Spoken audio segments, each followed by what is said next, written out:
good, and she brings me peace. We don't talk. What's up, and welcome back to my channel. I'm Jade on Simply Unjaded. As you can see here, we're in a classroom.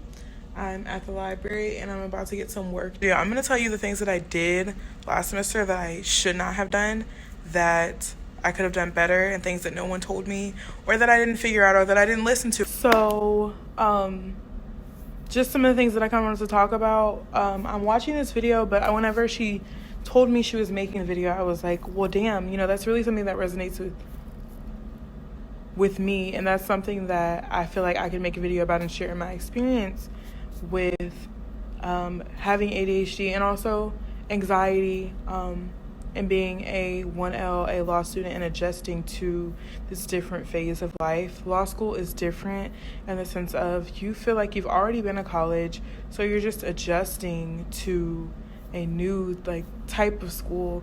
And everyone in law school is intelligent. Obviously your professors are, your peers are, the upperclassmen are. So it's just kind of a new arena, and getting acclimated to that and the expectations that come with that. They're not expecting undergraduate quality work. They're expecting work that is expecting work that is equivocal to that of a doctor, because that's the type of degree that you're pursuing. So my failures last semester, I felt like I was very social in the sense of I always had a study group. I always studied with a study group. And so I didn't really know how to be alone, which sounds crazy. But it was definitely something that I had to adjust to and get used to. And then I also realized that it was not beneficial for me to be in a group, because that is not how I learn. I needed to spend time reading on my own, learning on my own, and writing on my own, and then bringing the questions that I could not figure out to the study group so that I could be a productive member of the study group. Because prior to that, I was not a good study group partner. And I was not a good study group partner for the simple fact of I didn't know the material, so I couldn't contribute anything, which is like a weight on the study group, or at least that's how I felt. I know maybe they agree, maybe they don't agree, but that's just kind of how I felt. But I also had to really, really, really learn how to bunker down and be focused. But a part of me not being able to be focused was that I was not taking my medicine. And I'm not some person who, I do everything holistically that I can. You know, I eat ginger, and for my stomach, if you have stomach problems, ginger is really good PSA. I use peppermint oil to help focus, but that was not enough. I needed, and I am medicated, but I just consciously made a decision not to take my medicine because I was embarrassed, because I didn't want to be dependent on medicine for the rest of my life. And so I not wanting to be dependent on medicine for the rest of my life really, or, just that concept, or just that thought process, or feeling like you are not yourself, or that you're not productive, or that you can't accomplish things, or that you're not smart enough. It's just kind of an overwhelming experience. But nonetheless, I wanted to let anybody know, and everyone know, that if you suffer with anxiety, ADHD, OCD, any type of thing in line with those things, you can do it, but you have to stay disciplined. And a part of staying disciplined is taking your medicine, and it's not anything to be ashamed of. It's not anything to allow yourself to feel bad about. It's not anything that you should allow other people to make you feel bad about as well. And also seeking accommodations if you struggle with these things, and going to talk to a doctor and talking to a psychiatrist so that you can be regularly medicated and be prescribed things that are appropriate to help you deal with the process you're going through. So I can say that although I made it back to law school, my grades were not what I wanted them to be. It's not like undergrad where I just busted out of the park and got a 3.6 my first semester. I did not get that my first semester in law school, but I know what I need to do, and I know what I needed to do differently, and I know what I shouldn't do and what I should do, and the efforts and things that I should take.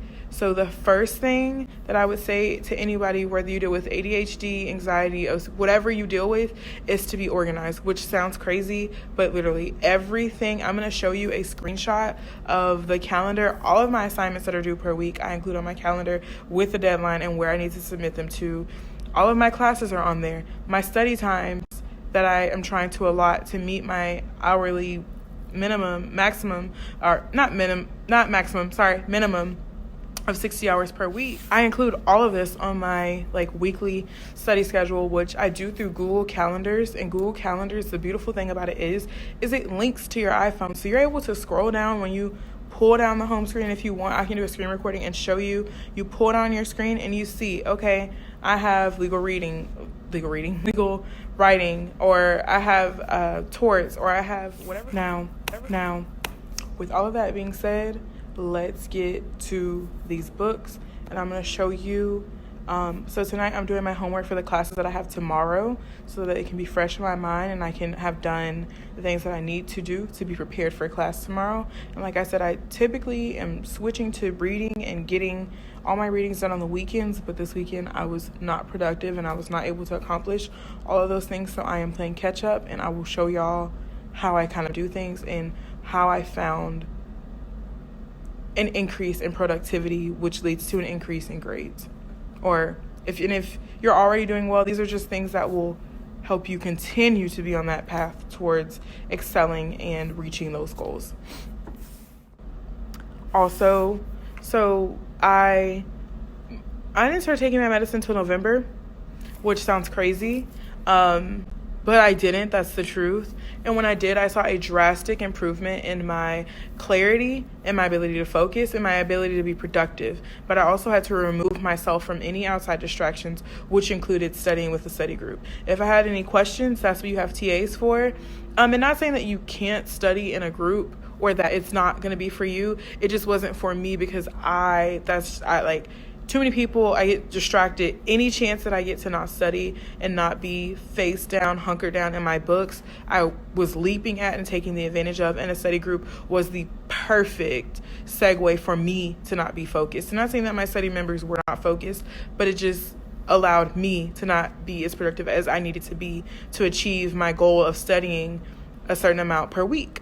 Another thing that I wanted to share and tell people out there that look up to me or that relate to people like me, I want to tell you that having ADHD and anxiety or whatever you have, although people tell you that it is a disability, it is not a disability, and it is a disability, but don't limit yourself to treating yourself as if it is a disability. You are fully capable and powerful of accomplishing anything that you set your mind to. And it is important that you know that. And it is important that you're not ashamed of having those things. And also, when you have those disabilities, you're afforded accommodations.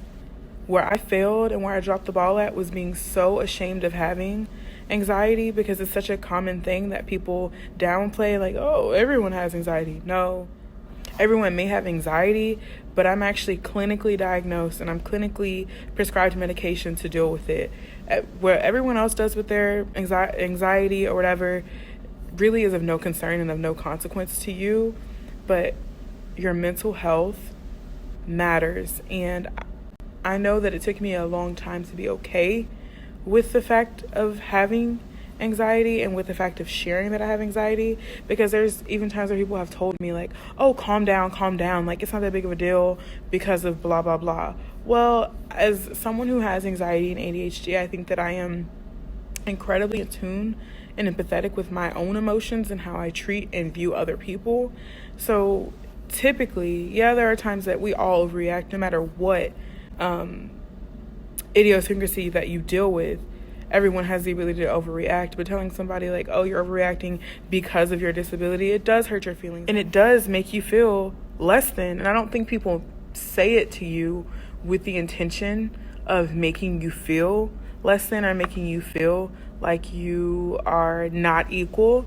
But that's the effect that it does have. But I would say to anyone else who's dealing with that and dealing with accepting that and processing that to look beyond that and not get bunkered down in the minutia, because that's what it is. And you have to keep perspective as to who you are and how you process things and how you operate. And as long as you keep yourself in tune, everything else will fall into place. People will say things, people will talk, people will not understand, people will be insensitive, but that's not a reflection of you, that's a reflection of them. And I think that you have to constantly put that work in with yourself to where you can get comfortable with accepting the reality of what you are, who you are, and what you're dealing with, so that you can be successful. And if not, that is going to be something that's going to cripple and disable you. And that's not something that needs to cripple or disable you, because you're fully capable and fully able to do those types of things and to be successful. So that is my spiel.